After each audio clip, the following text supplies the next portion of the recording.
Welcome to Home Education Matters, the weekly podcast supporting you on your home education journey.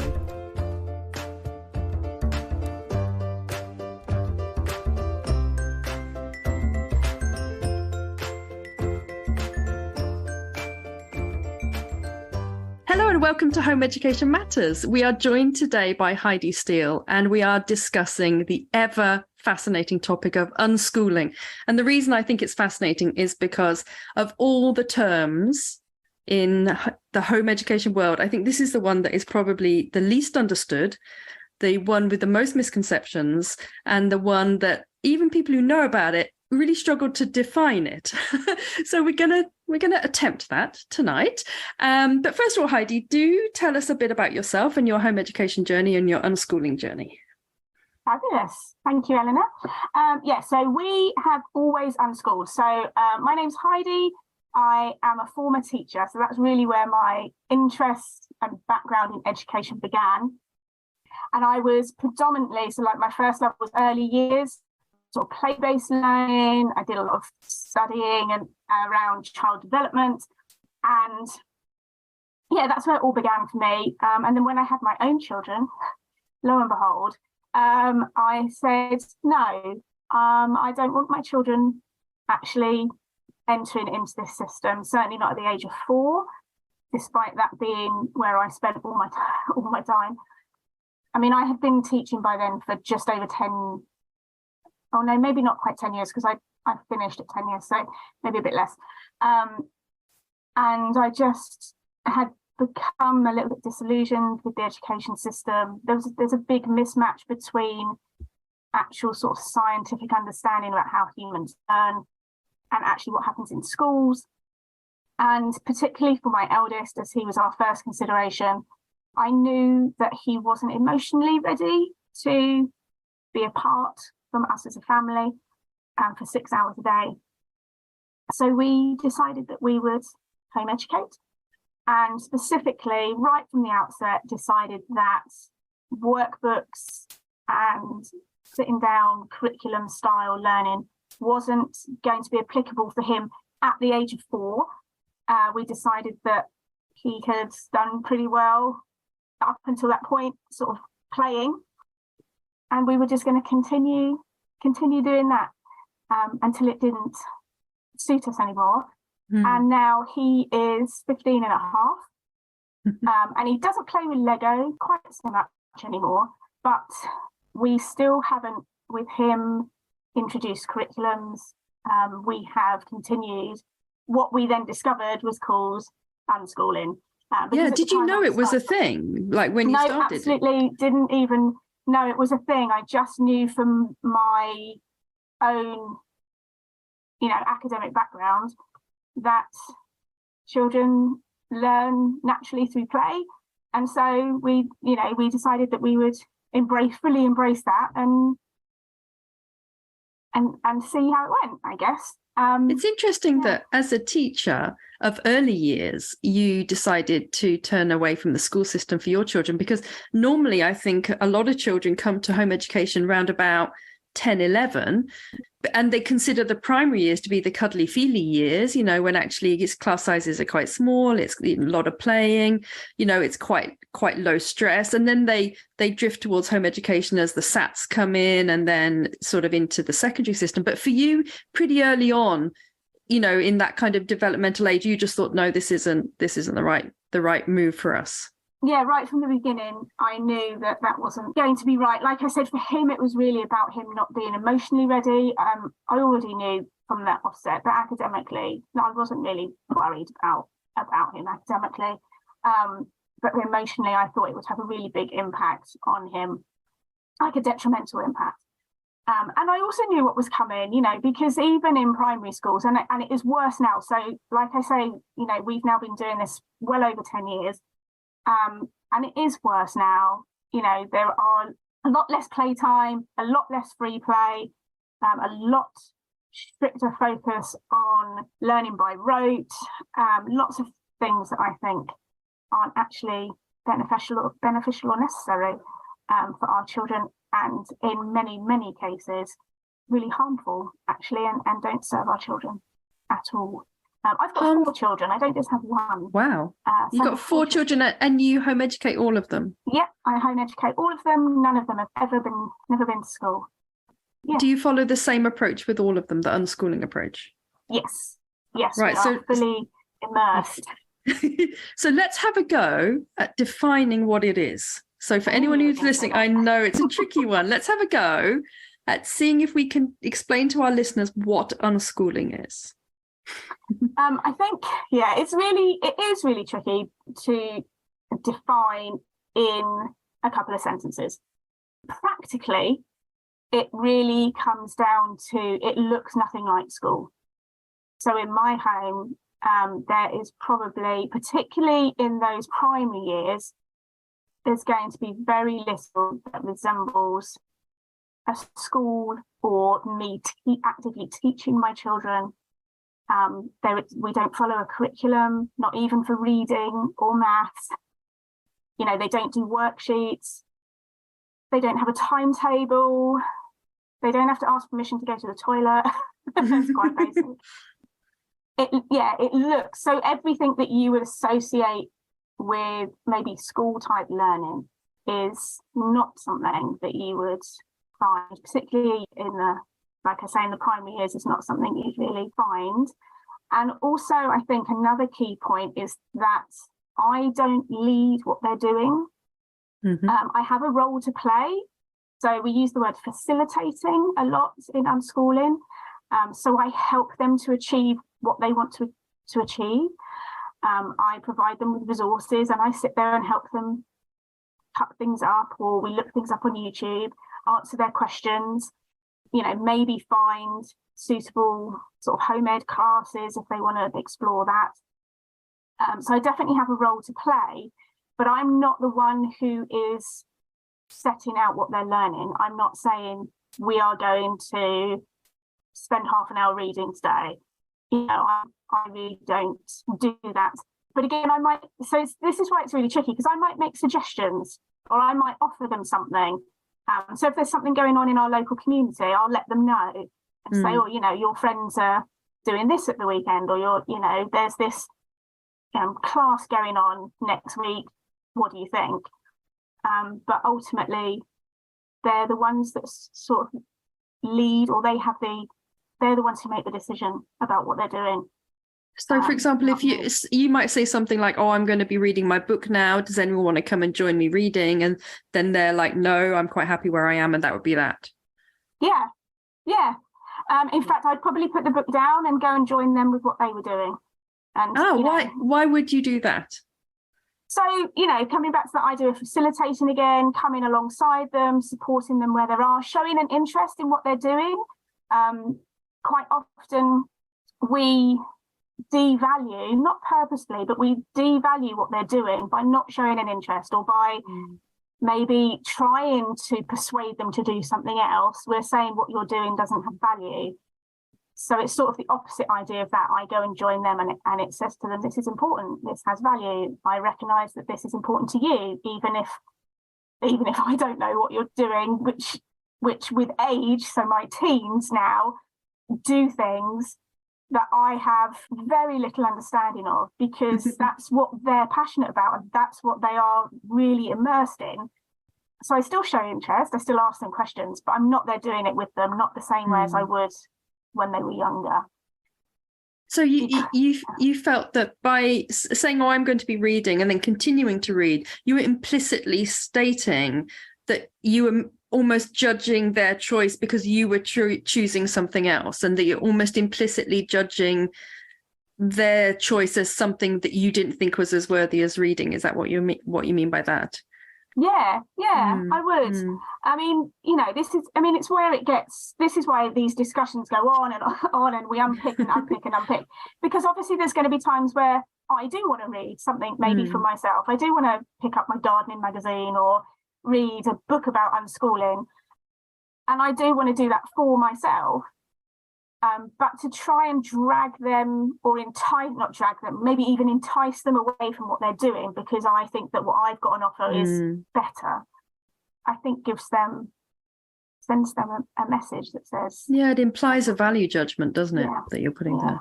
That's really interesting. So would you say that if I'm going to attempt to define unschooling, and you can tell me I'm wrong, because I've done this before and every unschool I've ever done it with tells me that I'm wrong. So I'm happy to be told that I'm wrong. Would you say that unschooling is child-led learning? So the child decides what, when, how, where, why they learn, and you then facilitate that. You open up the opportunities for them when they show an interest in a particular thing. Would that be right? I think people tend to look at it as child-led learning because it sits much more comfortably under that umbrella if you're looking at two opposites. So we're either child-led learning or the adult is teaching and setting out what's going on. And we're so used to in our society having opposites, they're everywhere. You're either doing one thing or the other. And unschooling does lean more towards child-led learning. But what we do is not entirely child-led, in that we work in partnership with our children.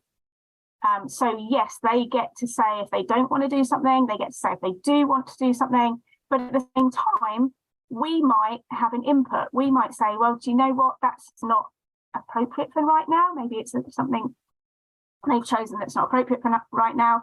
Or maybe we see something and we think, oh, my child would really like that. And you bring that into the mix. So it's more about working together with your child rather than sort of them being they are in control in that they can say no. But rather than it being about me following my child around all day doing what they want. And when you put that into the context of, for us, we're a large family, my children can't all be 100% child-led.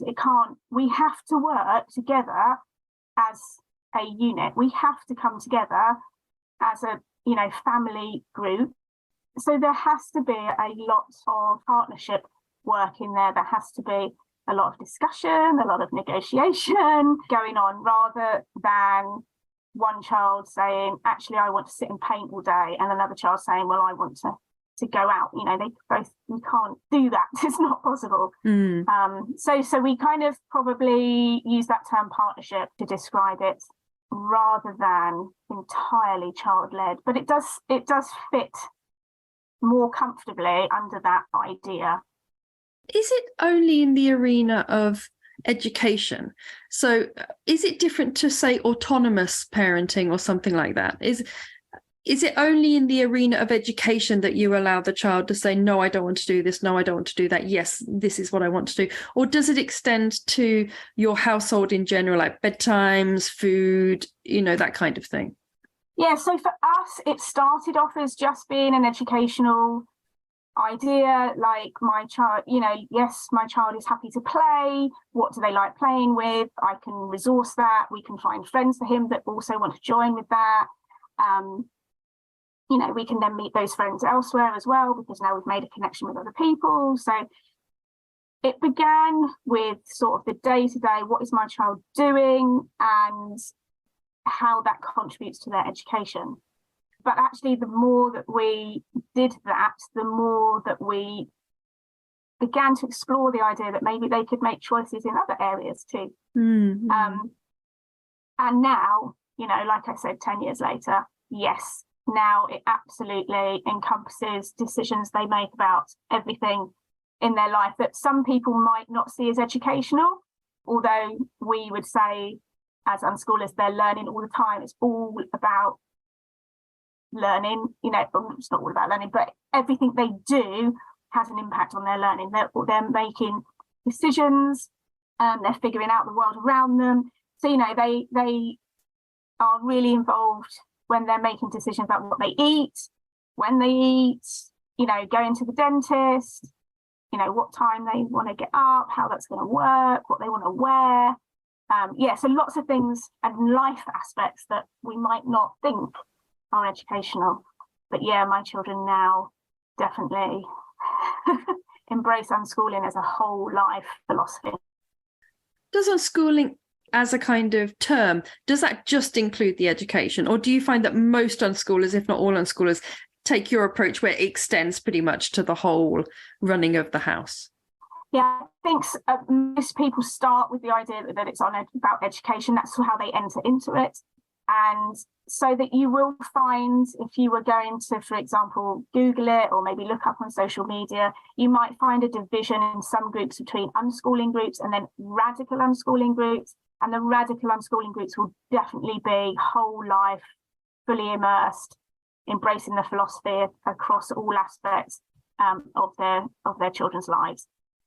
That's an American term, isn't it? Radical unschooling. Yeah. Do we have that in the UK? Do we have an equivalent, or would we just use that same term? I get the impression in England that, in the UK, that unschooling is similar-ish to radical unschooling in America. Yeah, a lot of the unschooling groups that I'm in,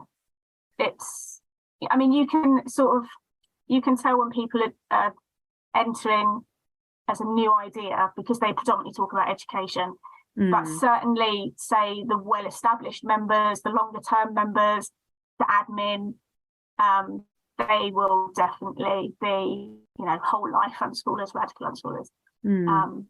It's probably a bit like letting a genie out of the bottle, that it's probably very difficult to let the genie out of the bottle just for the education side without it extending pretty much to everything, because it would be difficult to put those boundaries in. As you say, education is so expansive. Yeah, absolutely. It makes sense once you start doing it. It makes sense. It might not make sense from the outset. You might think, well, I think we'll just do this for education, and we'll maintain everything else as it is and how well defined and we want it to be. But actually, as time goes on, it's a really common story for families to progress into extending that idea that we can trust our children to make decisions and we can support them in those. I think that's a key idea, isn't it, in unschooling, that education is this expansive thing that you can't really define into small parameters of time of day or workbooks or subjects or curriculum.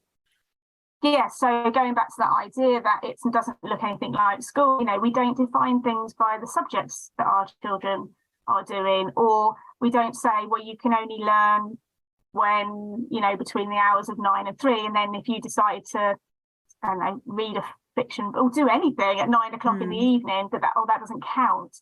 It really opens your eyes to the fact that learning is everywhere. Learning is taking place all the time. Even in those little conversations you have when you're driving in the car or just before they go to sleep.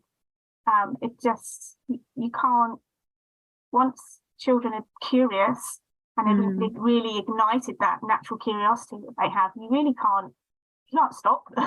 You can't say, hang on a minute, 9:30, did we not ask questions now? Tempting though it is sometimes. Right? Yes, well, could we just turn our brains off entirely? And yes, there are some moments where you just think, actually, I'd just like to take a break. No more dialogue, please. No more discussions. No more dialogue, yeah. Have you not been tempted at some point to say, just do what I tell you to do, because I don't want to talk about it all. I don't want to have a 5-way discussion about it all. It must be tempting sometimes just to want to lay down the law just for the path of least resistance for you, I suppose. Yeah, it is the path of least resistance, which I think is why it's really tempting and really popular, out there in the world, to have obedient children that do what you say. Although the more I get to know people, the more I think it's a bit of a elusive idea. I'm not sure anyone has entirely obedient children.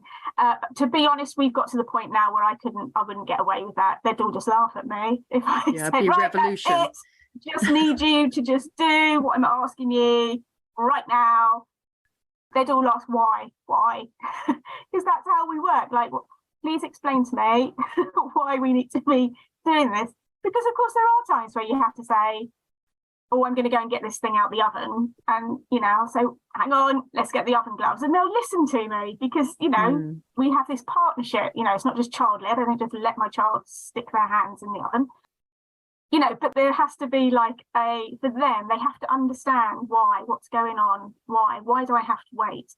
That's quite a big one in our house. Why with so many of us, why do we have to wait? Well, we have to wait because we're waiting for your brother, and it's polite. So I'm guessing a lot of this is precursored by discussion. So I was going to ask, because I've done a podcast with an autonomous parent, And I asked her about red lines. Like, are there any things that you say, no, okay, this is just a no. It's just a flat no.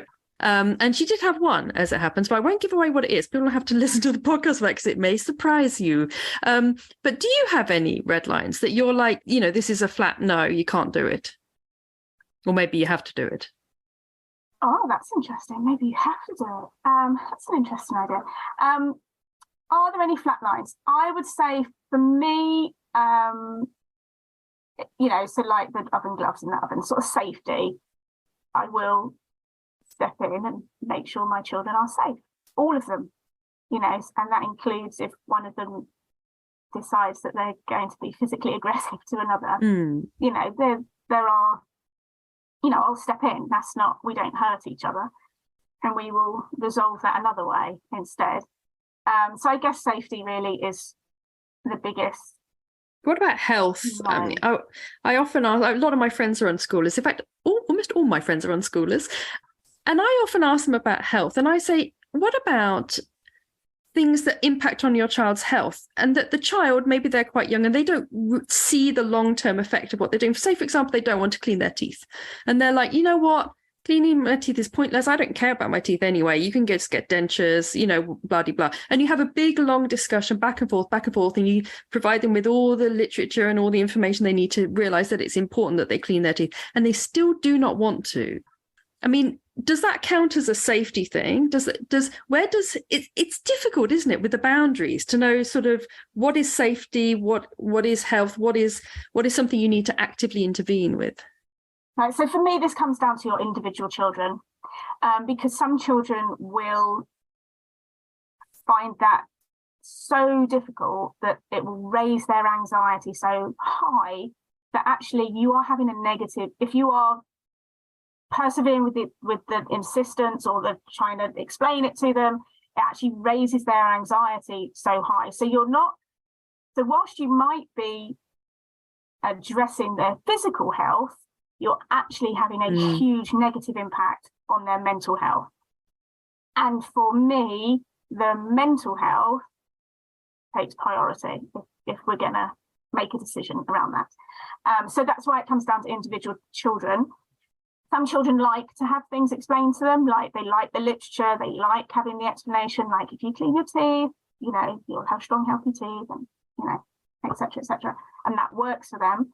And some children just need to experiment with a million toothpastes and have different things on offer and get a fancy timer or time it on their phone or have doing it in such a way that is interesting, exciting, maybe, or just removing barriers for them. So maybe they don't want to go through the routine of doing it every evening.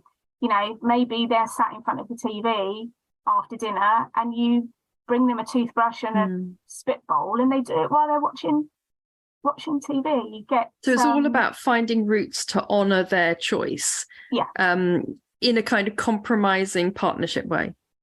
Yeah, in that partnership way. Like, I hear what you're saying, let's try this, or let's try this, or let's have fun with this, or let's do it this way instead. And you get really, really good at problem solving and trying things and being okay with things not working, like just trying something else instead. I think some parents must find unschooling quite easy. And I think other parents or other people must find unschooling really challenging. And I would have thought that people who are quite controlling, who like to have sort of, a sense that they know what's happening when, that they have a structure because it makes them feel more comfortable and relaxed. And they also like to, to be in control of what's happening around them and what the people are doing around them. That must be very difficult, I would have thought, being an unschooler. You're smiling because you totally described have I described me. You? Have I? I would totally love, sort of pre-children being able to speak and tell me no. Pre-children, I had a very ordered life. I liked schedule. I liked to know what I was doing and when. Now the maximum amount of control I have is over my laundry cupboard. That's it. That's your domain. That's my domain. Yeah, my laundry cupboard, that's it now. That's like the only place, like everything's organised. Towels, pillows, dog towels. But that's it. That's Do you find as an unschooler that it's difficult to get time for yourself? Because I think that is probably what a lot of people would say, that home educating itself is difficult. You know, you're not exactly a lady that goes out for lunch when you home educate, are you? Let's face it. And then obviously adding unschooling into the mix, you don't even get that, because I did my master's when my children were like 9 and 10. I would not have been able to do that if I was an unschooler, because I'd have had to be there ready to help them and to facilitate whatever they're interested in doing. Whereas what I did instead was like, this is now lesson time, sit down, do your lessons, because I'm doing my work. And I wonder, is there an element that you sort of, as an unschooler, you really do have to say, I'm going to have to put me on the back burner for a few years and sort of dedicate myself to this? Yeah, you really have to buy into it. You have to be prepared, I think, because a lot of people use the term lazy for unschoolers, which is so far from the truth. It's laughable. They use the term what? Lazy. It's lazy. If you let your children do what they like all the time, that's lazy, isn't it? They think you're sitting on the sofa just letting them run around. Yeah, that sort of idea. And actually, it's definitely the opposite. So I use the terms present, available, and attentive. So we'll go for that. Being present with your children, and that particularly in those former years, so think primary years, that's really intensive, being with your children pretty much all the time. And then as they begin to become more independent, being available for them for when they, because they can't do everything, even if they're stretching out into independence, being available for them as well. So my teens, for example, have definitely made a shift into being more independent. They book their own stuff, they buy their own equipment, they do their own research on what they need, they sign up for their own sessions. They really, have stepped into the whole self-directed, they actually do it themselves now, because they don't need me so much for that, but they still need me to ask questions, like ask me what I think about this, or they were talking to their friend about that and they're not sure about it, or they saw this and they're not, they saw this thing online and they're not really sure what that is, and they just want to tell me about their day as well. They like touching base, and the typical teenage years, I am the person who taxis them around. Mama, can you do this? Can you take me here at this time? And that sort of thing. So do I have much time to myself? I have more time to myself now my children are older. So it's a gradual increase in the time that I have. But it's certainly initially I found myself doing things that I could put down quite quickly. Yeah. So I couldn't really commit myself to like going to lunch, for example, or going to an exercise class, or doing an online anything where I had to concentrate for a period of time. Doing things that I could do that were for me, but things that I could easily put down. Yeah. So reading, pick up and put down stuff. Yeah, I do like reading. So reading was something that I did. Gardening, I quite like gardening, but they're things that you can literally drop, when somebody needs you. It's interesting you say that about the misconception that unschoolers are lazy. And I can see what they're thinking. They're thinking, like I say, that you sort of lounge around on the sofa and there's no rules, it's just so that you don't have to impose the rules. So it's this idea that it's like it's the easy route because you don't want to have to impose discipline, so you just don't impose discipline. And obviously that is a misconception. Are there any other, do you think, major misconceptions about unschooling? I think there's a lot of things that aren't understood. So, how a lot of the questions that I get asked are around exams, like how will you do exams, or do they do exams, or how do they get jobs if they've never had anybody telling them what to do? How are they prepared for the real world? What happens when they have a boss that wants them to get up and go to work and they just want to stay in bed? That is something that people do pose to unschoolers, right? I mean, how would you answer that question about how will they learn that there are some things they need to do even if they don't want to do them? It's always a challenging question to answer, because I think there are less things in this world that we need to do than we think we need to do. But when we come across something we need to do, we do it because we need to do it. And there's a really big element in unschooling about being intrinsically motivated. You know, the motivation to do something comes from the individual. They're not primarily motivated in terms of when we compare it with school, by somebody else saying, if you do this, you'll get a sticker or an award or an exam. So everything they do is because they want to do it. So with that in mind, if they want the job where they have a boss and the boss says, this is your timetable, they do it because they want to do it. They want to be there in that place doing that work. Yeah. And part of that is, okay, my teens do that now. They do the traditional sort of sleeping later than most other human beings. But if there's something they want to do, if there's a friend they want to go and see and their friend is only available at 9 o'clock in the morning, they'll set their alarm and they'll get up and go because that's what they want to do. So they have that motivation. What if a child, say, had no intrinsic motivation to do any kind of academic study? They didn't want to sit exams and they weren't interested in anything like that. And they had no intrinsic motivation to take that route. As an unschooler, I'm assuming you would just respect that and then let them follow their interests elsewhere. Okay, so you're nodding. So what then happens sort of when they're 25 and they decide they want to become a lawyer? At that point, their intrinsic motivation is I want to become a lawyer, but they haven't got the things they need, which are the GCSEs, the A-levels, the degree. At that point, would you just be like, well, now's your time to go and get them? Yeah. So you'd look up what do you need, and you'd go and do it. And I mean, I'm really fortunate to have good material on this, because my sister went back to university and trained to be a nurse in her late 30s. My other sister in her late 30s changed business careers entirely and set up her own baking business after owning a pub for 10 years. Actually, adults do it a lot, don't they? They change do it all the time. Tack. My husband went to university 20 years after he'd done his O-levels. So they were completely out of date, and I'm obviously aging my husband there. And he went back to university. And when he was applying, he applied to, about 5, I think it was, universities. 2 of them said, the course isn't for you. 3 of them wrote back and said, you need to apply to do the masters, you'd be bored doing the bachelor's.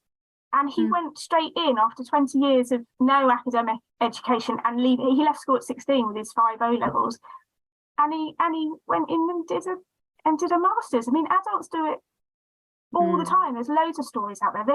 It's just, I think we've got into this mindset that there's only one way to do education. We go to school, we do the GCSEs, we do the A-levels, you go to university, and that's what you do. But actually, there are hundreds and hundreds of people out there that don't do that. There's certainly a growing number of universities that take students on portfolios or interviews, or you can go in and do sort of foundational courses, so that you can then get access to the degree that you want to do. There's just lots of different ways of doing things. And then there's all the vocational routes as well. And then, this week, I'm just going to go on and on. I collect examples because people always ask it. This week, we have actually had builders in our house, actually working in our garden. And I was chatting to the young lad who's probably in his early 20s. So he is a young lad, but just defining what I mean by young lad. And he was doing the stonework out there for us. And I said to him, I was watching him, and he was just so meticulous and brilliant. And it was like proper craftsmanship.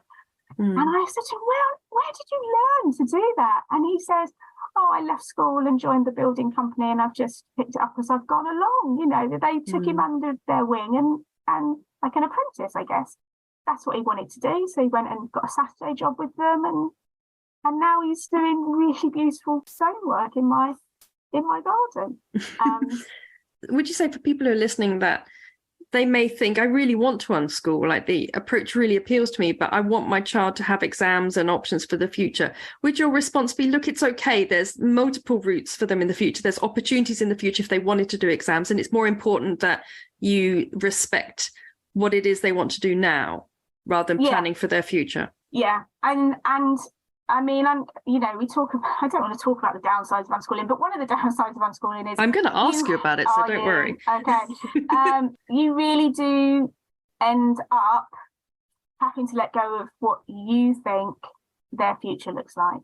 Yes, GCSEs are the one still you've an option. planned for them. The one you've planned in your mind.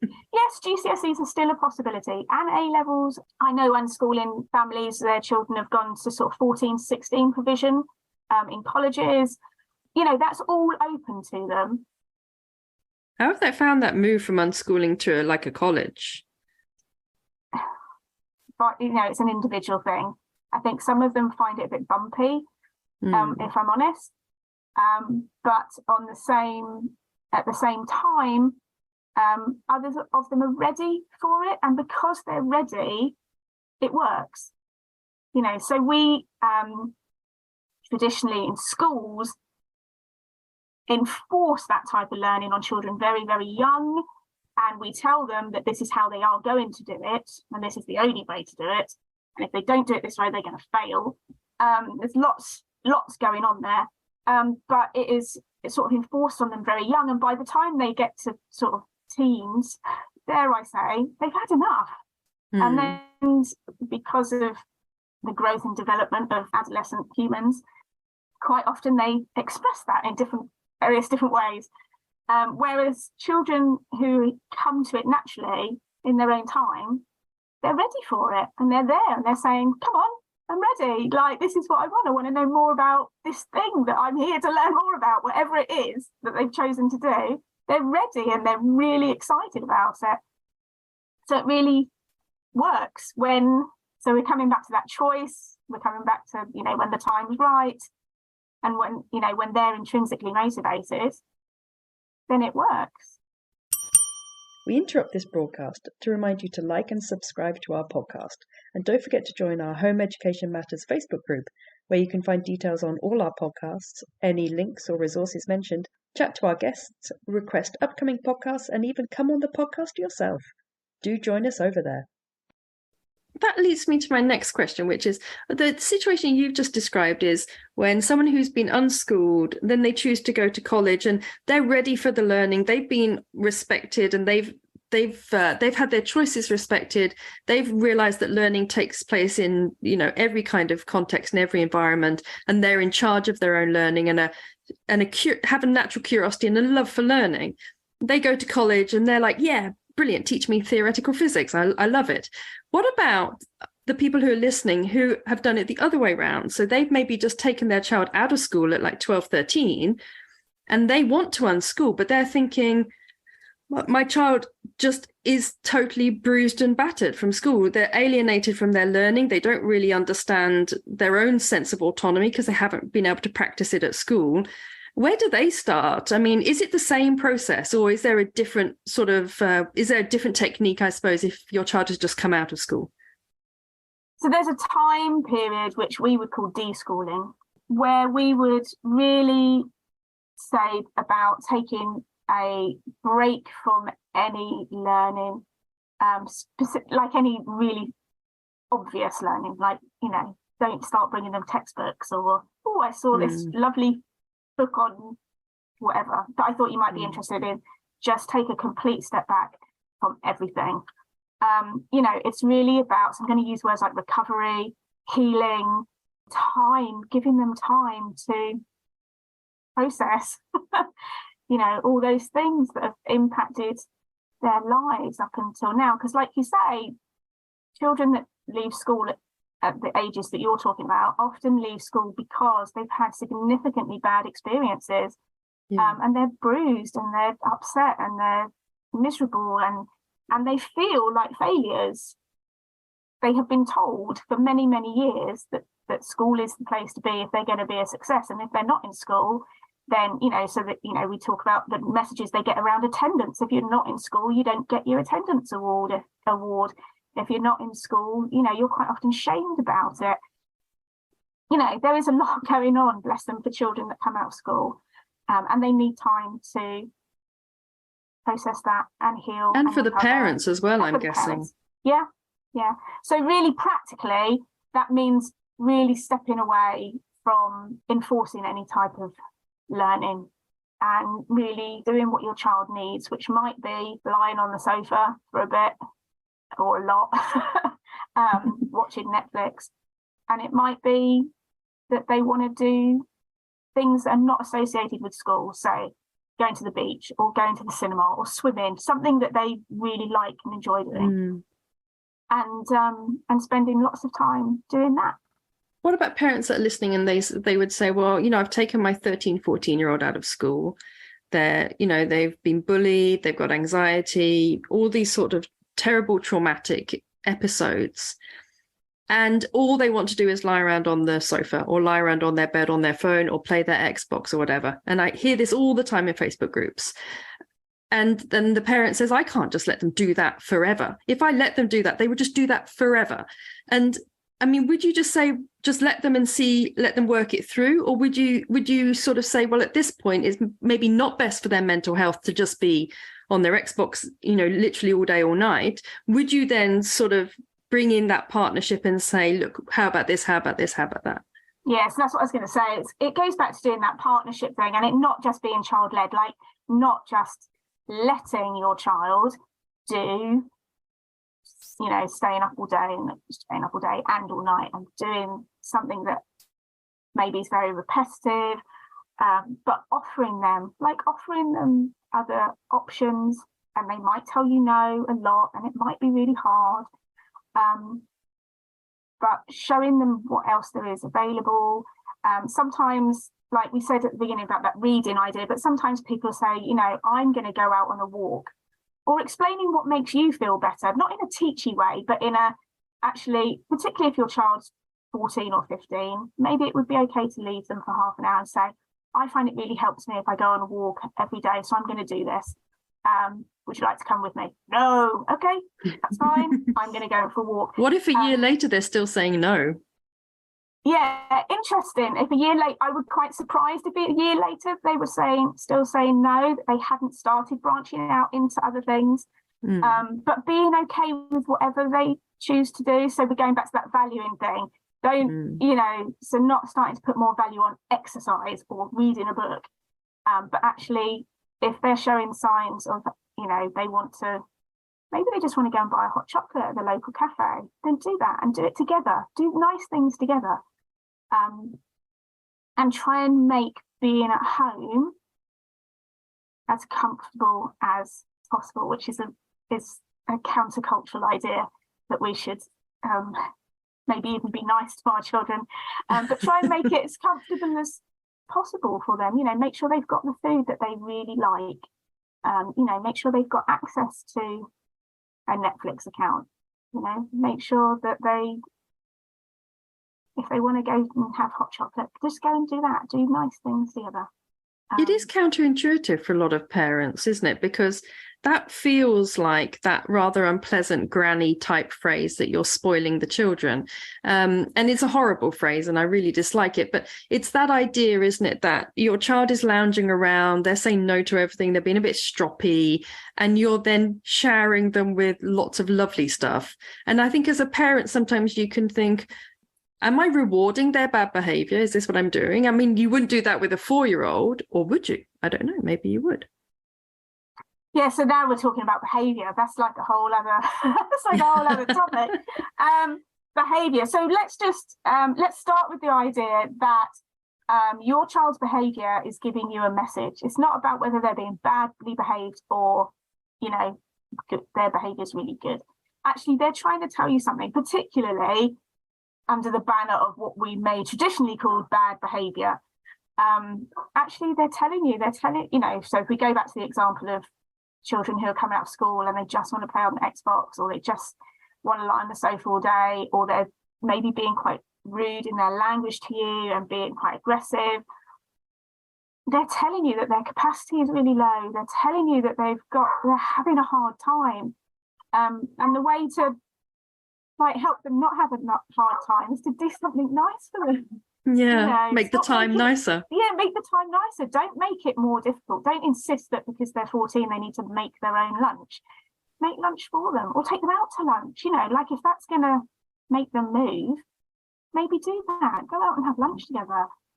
And does that hold sort of generally? So what if you've got a child who hasn't been at school, isn't sort of traumatized and just likes lounging around on the sofa? Would the same go that you'd be like, well, I'll make you lunch because I like making you lunch and it makes you happy? Or at that point, would you be more like, how about you make your own lunch? Or not making. Just both. I would never ever choose to deliberately not make lunch for my children and put them in a position where they then had to. If I am able to, then I make them lunch. So this for me comes down to, so for example, my husband now works at home. Okay, and there are some times when he is really, really busy. Now, if he's really busy and he is unable to make his lunch, or he's going to quickly enter the kitchen, grab a slice of bread and then disappear again, or a bag of crisps, and that's it. If I've got the time to do it, I will make him lunch. I won't go, well, no, you're old enough to make your own lunch and to manage your own time while you're at it. Why haven't you scheduled yourself a lunch break so that you can actually do it? It's strange, isn't it, the way we treat children that we would never treat adults? Yeah, so that's how I like to frame it. I wouldn't insist with my husband that he should, manage his own time better and make his own lunch because he's old enough. I make him lunch because I'm in the kitchen. I'm making lunch for myself. I'm usually making lunch for at least a couple of other people. So I make lunch for him. So this brings me on to a controversial word that I'm going to throw in a bit like an incendiary. What about resilience? What about building resilience? Resilience is a dirty word, I know, in lots of communities, but in a lot of psychotherapeutic communities and a lot of psychology departments around the world, resilience is the new buzzword. It's the new thing that everyone needs to have. So what about this idea that as parents, we're responsible for building resilience in our children and exposing them to situations that are difficult for them, exposing them to saying no, creating boundaries, all that kind of stuff. This idea of toughening them up, which is what we used to call it, but nowadays we call it resilience because it sounds nicer. Yeah, I think this really comes down to the idea that a lot of people think that home education is somehow not immersed in real life. My children, they have real life. We go out places, we have friendship groups, they're immersed in whatever they want to play with or they make. And in real life, you are going to come up against situations which require resilience. I don't have to create and falsify situations for them. But what I am able to do, which maybe some people wouldn't do, but I will help my children through that. I won't leave them alone in that place. I will be there with them. And when they are ready, because it does happen, and it happens really naturally. People say, well, how do you know they're ready? Well, it's a little bit like, how do you know when they're about to get up and walk when they're toddlers? Well, you can't, I can't tell you when every child is going to do it. But you as a parent recognize at what stage it's okay to sort of take your hands a little bit further away from them or step a little bit further back. It really happens very naturally. So back to the resilience idea, it's going to come up naturally in their lives. You don't have to create a falsified situation for it to be taught to them. I did that in inverted commas, but you can't see what I'm doing. And also I would be with them through those situations, emotionally supporting them, maybe guiding them if they don't understand what's going on. So being there to say, maybe interpret the situation if they're at a point where they don't really understand what's happening, until they were ready to do it on their own. I think that idea, that misconception that, back to misconceptions again, this idea that home educators and unschoolers live in a kind of bubble where only lovely things happen to the children and they're never exposed to real life. How would they be ready for real life? As if we're somehow educating them and living with them as a family in some sort of mystical fairy tower where real life doesn't happen. And I think it's the same kind of argument that people use about school, isn't it? Putting their child into school. They say things like, well, how will they be ready for the real world, and how will you toughen them up if they don't go to school? And I always say, well, you don't expose a child to traumatic experiences because you say, well, that will toughen them up, because all you get is a traumatized child. You don't get a resilient child. So that's going to lead me back nicely to exams, because you mentioned exams. And I think this is something that really gets mentioned a lot with unschooling, is this idea that as a parent, it's your job to open up opportunities for your child. And part of that is ensuring that they have a kind of basic number of, say, GCSEs, like maybe just English language, maths, a couple of others or whatever, just so that they do have options later in life and they wouldn't have to go back and do GCSEs. Is there any kind of position in unschooling where you're like, I'm going to explain to my child how important these things are and hope that they agree? Or would it really just be a case of, it's okay whenever, when and if they don't want to, it's fine? Yeah, probably a bit of both. My children know that there are options and they're there if they want to do them. But at the moment, my two older ones, so 15 and a half, so his schooled peers are preparing for their GCSEs next summer. But my 15 and a half and my 13-year-old have absolutely no interest at all in doing any formal academics. But they know that there are options and they're there if and when they want to. But it's interesting that you sort of talked about, having them so that I can't remember what the phrase you use now was, but so that, they had them there so that just in their back pocket, if they need them. But you can take GCSEs whenever you like. You don't have to be 16 to take your GCSE. You can go back and do them whenever you want. And equally, they're actually only valid for, I think, about 5 years. And then after that, you would have to either have had the relevant experience to prove that they'd sort of been maintained, I guess is the idea, or you would have to retake them if you had a major shift in employment and what you wanted to do. You've got 4 children, all different ages. Do you find that unschooling looks different when your child is 5 to when your child is 15, or is it in principle exactly the same? So in principle, what I do is exactly the same. I'm here, I'm facilitating what my child wants, I'm working in partnership with them. We haven't really talked about relationship, which is really important in I got it down on my list. Okay, that's like my priority is, where's my relationship at with my children? And then every choice we make is about, is this choice that we're making, like, confirming things like trust and support for my children and good things for our ongoing relationship. So all the sort of principles are the same, but it looks very different. And this is also why it looks very different in different households, because not all households have 4 children. Not all households have my 4 children. We are all human beings are different and individual. And so you apply those principles, but what that looks like can be very, very different. So what I do with my 8-year-old is very different to what I do with my 15-year-old. I spend a lot more time with my 8-year-old because she needs more help with things and making decisions, and she's not as emotionally mature, and she's not able to maybe organise her own day. So she'll come at me with a million things that she wants to do, not realising that a million things is really overstretching our time allocation, because we've only got 24 hours, or maybe only 2 hours. So she needs a lot more support than and very different support to my 15-year-old. Mostly me and my 15-year-old enjoy going to watch Marvel movies together.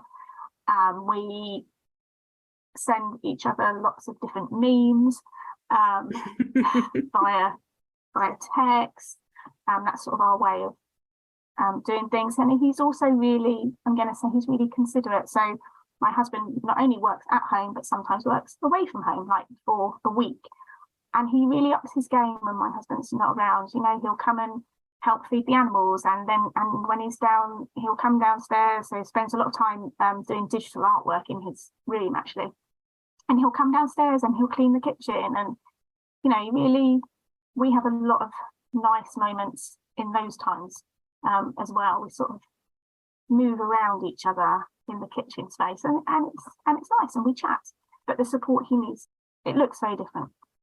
Do you find that with your teenage children, because you've not really done chores, and you know you got to do X amount of chores before you have your Xbox or whatever, do you find that because you've not done that, they're much more willing to join in and volunteer and help out because it's something that you haven't forced upon them? They see it as something that's optional, and then they choose that option. Yeah, it's a bit hard to make the comparison because I've obviously not, because I've not done the chore chart route. It's a bit difficult for me to say how they would feel about that. But I ask them if they'll do things, and predominantly my eldest in particular, he will predominantly say yes. He's quite flexible about it, so he might say, I'm going to finish this before I take the bins out, or, you know, I'm watching this program and it'll finish at 5 o'clock, or I'm playing this game with, you know, whatever friend, and they can only play until 7. So he'll sort of, but it's not a negotiation because he doesn't have to negotiate with me. He's just saying, yes, I'll do it, and I'll do it then. And this is all part of the relationship, isn't it? That you've built up, where respect and partnership are at the sort of foundations of the relationship. Yeah, absolutely. So it looks very different for my 13-year-old. His neurology is very different. And so he finds that sort of direct asking him to do things very difficult. But again, over time, that's changed. Like sometimes I'll go into his room and he can just tell by my face now, and he'll say, it's okay, Mum, I'll take my dishes downstairs in a minute. Oh, that's where all the plates have gone. But you know, but a year ago he wouldn't have said that. A year ago I would have had to say, I'm going to have to come in and get the plates because I need them. Okay, you can do that. Whereas now, you know, we're a year on, and now he'll say, I'll bring them down. And then he'll bring them down and he'll put them in the dishwasher. But it's been a very difficult process with him, and having to respect his no has been a very big part of that. It's okay for him to say no, which then actually in time has meant he's then relaxed into the idea that actually then he can do it. Because they feel heard. Is an option. They feel that no is heard. Yeah. I'm going to very quickly ask you a question about the LA, the local authority, because I know that many people think, I'd like to unschool, but how would I actually be able to send my annual report into the local authority if we're not, you know, how do I do it if we're not doing lessons? How do I give how do I say, okay, we're working on this, we're working on that? How do I do that when I unschool? So is there a different process for writing reports when you unschool? Is it a kind of dark art that you have to know the right kind of things to say? I like that idea that it's a dark art. You can get lots of help with it on various different Facebook groups. It's certainly something I offer for people. I've got lots of advice, which I'll have to say is in line with all the Facebook groups as well. Just I've collated it into one space, and another place for people to find it. Is it a dark art? Yeah, I think you have to apply some time to it, because I think it's not as easy as saying, my child does half an hour of reading eggs every day, and here's a certificate. Ta-da! We're doing this maths program. We're taking this class. Although some of my children do classes, and I would put that in my report. So yes, I think there is an art to it, but it's not impossible. It's far from impossible. It's totally possible once you've maybe got your own. The problem that we have is that we're asking parents to get their head around unschooling, and at the same time as having to then translate that to the local authorities. So it feels like a really quite a big hurdle I think, for a lot of people, but it's totally possible. Yeah, I mean, I've done a whole webinar on it. I talked about it for an hour and a half. Wow. So it's really hard to Distill down.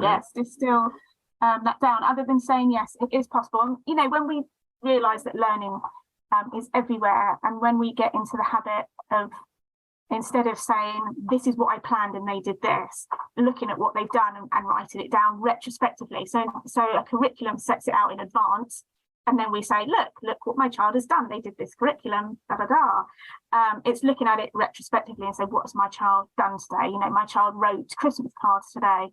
One of my children needed to copy the words. The other one had to go at doing it on their own. You know, we've counted cars. We've looked at paying for our parking tickets and we looked up how many hours we'd been there and how much that would cost, and then looked at the increments between each of the hour segments and how that worked, you know, and that's our maths. That's like our little maths input for the day. And then, you know, they've done a gym class and we've followed a sat nav, and they've just been out to see Christmas lights and done like a little, you know, that's geography. And also our religious education, you know, they've been out to see, well, how do other people celebrate Christmas? And once you start doing that and you're in the habit of it, writing a report, it's really totally possible. It's a shift in your mind, isn't it, to recognizing all the learning that they're doing that maybe isn't the learning that we've been brought up thinking is learning, but is still learning. What are the main Facebook groups that people could join for support in unschooling? Would it be UK-UN is the main one? Yes. Is that what it's called? Is it? I feel like it is. Is it Unschooling UK Unschooling Network? Something like that.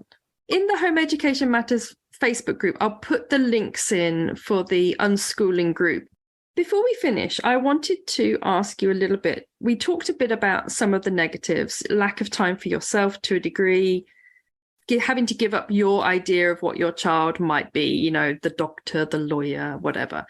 Are there any other sort of things that you think, yeah, that is probably a negative? In all honesty, that is a negative to unschooling. Is there anything that you can think of that we haven't covered? Yeah, you know, it's really hard work. It's not lazy. It's really hard work. Finding places that suit your child. So, you know, let's go back to school because it's the obvious example. We don't just go to the local school and say, this is where you're going, that's it, like it or lump it, you know, and you have to go there every day. So working really hard to find places that really suit your children. And that includes groups, classes, you know, social meetups as well, and finding other families who are unschooling. Now we are friends with a lot of local families, and they're very unschooling accepting. In fact, actually, we do have quite a large number of unschoolers where we live. And we're very fortunate, and we have a group of people that are very unschooling accepting, but that might not be what they're actually doing. Yeah, I would say that's a downside, finding groups that suit our children, because even home educating classes and groups can be quite schooly. Yeah. And that suits some home educating families because, you know, the joy of home educating is you can choose how you do it. So, you know, that's a really, really big perk.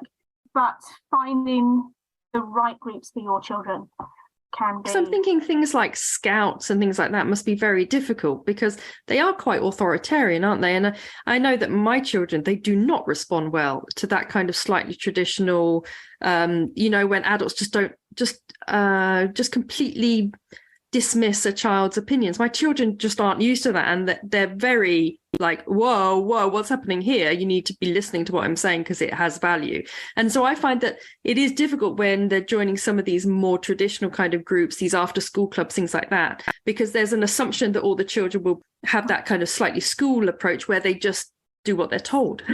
Yeah. I mean, certainly, my younger two really like a class, particularly my 10-year-old.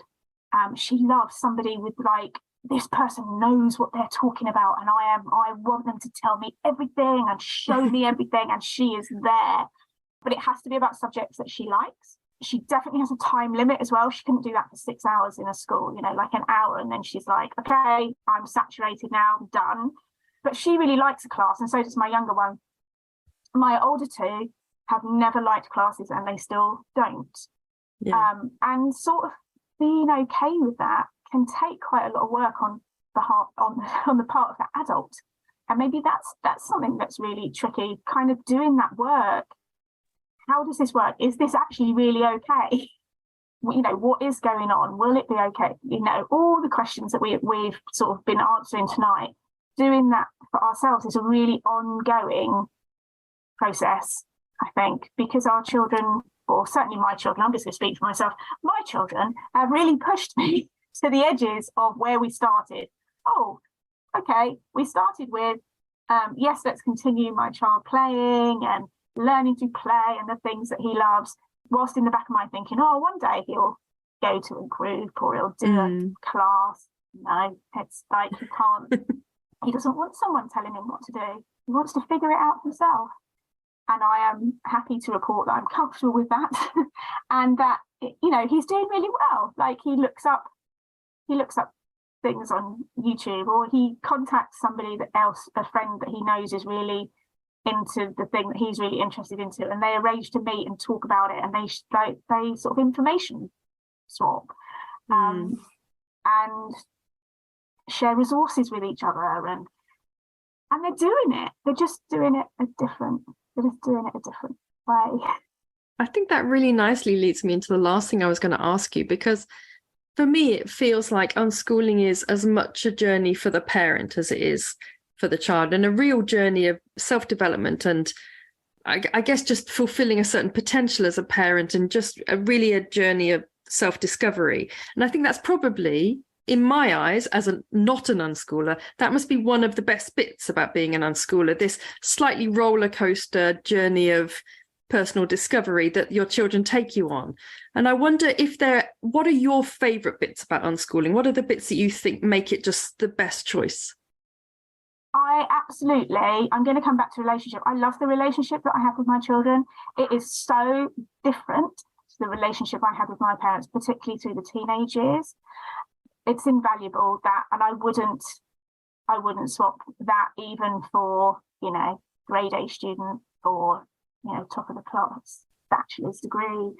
That for me is just mind blowing that was even possible. And certainly when we first started hearing about that, when we were reading about unschooling and prioritizing the relationship and sort of stepping into the idea of letting them make choices about other things, and it felt very difficult. It felt really tricky, and I spent a lot of time listening to other people that had gone before us and going, really, is this, and they, a little bit like I am now, were glowing about the relationship that they had with their children and the relationship my children have with each other as well.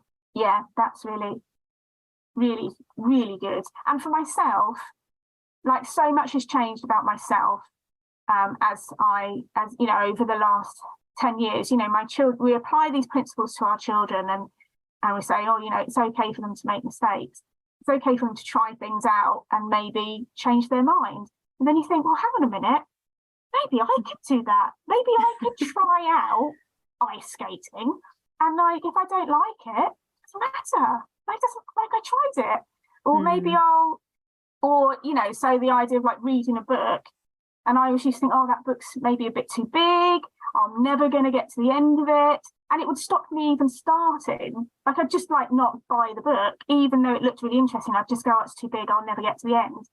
And actually saying, well, why do I have to read that book in a week or 2 weeks or a month?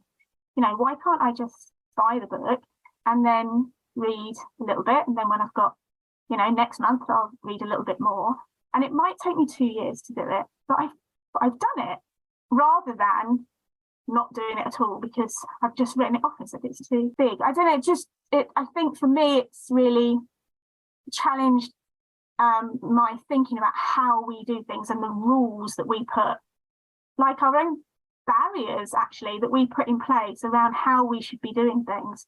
and actually saying, actually, most of it's not true. I think you're so right, because I think how we treat the people that we love, when we treat them with respect and compassion, it tends to have the knock-on effect that we then treat ourselves. We're more inclined to treat ourselves with respect and compassion, because it feels so discontinuous in some way to be treating everyone in the family in this loving, supportive, gentle, nurturing way, and then to have negative inner voice that is so different to that I think it can be I think it's one of these journeys, like you say, where you end up sort of treating yourself in the same way that you treat your children, because it just doesn't feel right not to do with that. And I mean, that's an amazing gift. I don't know about anyone listening, but I am sold on unschooling. You make it sound so wonderful. And it's this idea of, I try not to hide the fact that it's hard work. I try not to hide the fact, my children still squabble and argue, and we still all do that real life stuff, but actually how we respond to it is maybe different, and then that in turn has an impact on how those things play out. So, that's wonderful. Well, that is perfect. Thank you so much, Heidi. And where can our listeners find you on Facebook and all that kind of stuff if they wanted to get in touch with you and just ask for any help? And you mentioned webinars. Do you do anything like that? Tell us all about you. Tell us all about it. My Facebook page is called Live, Play, Learn. I'll send you the link. Put it in the Home Education Matters Facebook group. Yes, that would be helpful. We'll do that. So it's called Live, Play, Learn. And then from there, I post up. So I do I do 2 monthly webinars that are either, one's specifically about unschooling, the other one's about self-directed learning, which includes unschooling. But I do lives there. I share about what we've been up to. If people want to know what a sort of day in the life looks like, or lots of other. I've got a podcast. So if you go to the Facebook page, that's where you kind of get info on all the other stuff, rather than me giving everything to you. I love fellow podcasters. I do have a website as well, so which is liveplaylearn.org. Okay. Which has got some blog posts and a link to the podcast on there. Fabulous. Well, thank you so much for guiding us through unschooling. I think not only do I think that it will have removed a lot of misconceptions, but I'd be amazed if you haven't got a few sign-ups from this. I'm now an unschooler. Everyone's welcome. So even if you don't consider yourself an unschooler and you're still really interested, like, what does this look like? So some people start off school at home-ish, and doesn't feel very comfortable. It's not really working out. It's a bit of a struggle, and they'd want to see what else is out there.